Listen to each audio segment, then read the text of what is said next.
శ్రీశక్తి పథకం కింద bus free పెట్టారు కదా, ఎలా అనిపిస్తుంది మేడం? చాలా సంతోషంగా ఉంది.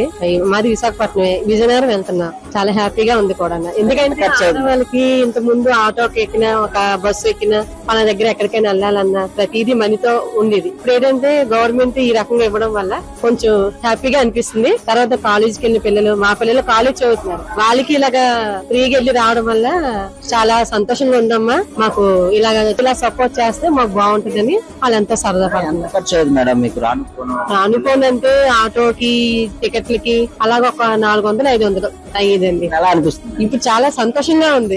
ఇచ్చిన మాట చంద్రబాబు నాయుడు గారు నిలబెట్టుకున్నారండి. ఇలాగే ఇంకా ఆడవాళ్ళకి ఎన్నో చెయ్యాలనేసి మేము కోరుకుంటున్నాం. ఎలా ఉంది మేడం బస్సులో మీరు వెళ్తున్నప్పుడు భద్రత గానీ ఎలా ఉంది? భద్రత అంటే బానే ఉంటదండి. మాది డ్రైవర్ అయినా కండక్టర్ అయినా లేడీస్ కూర్చోవలసిన సీట్ లోనే లేడీస్ ఉండాలి, జెంట్స్ కూర్చోనివ్వరు. అది బాగుంది. టోటల్ అయితే చంద్రబాబు మీద పూర్తి నమ్మకం అంటూ ఉందండి. చాలా నమ్మకం వచ్చింది కూడా. ఎందుకంటే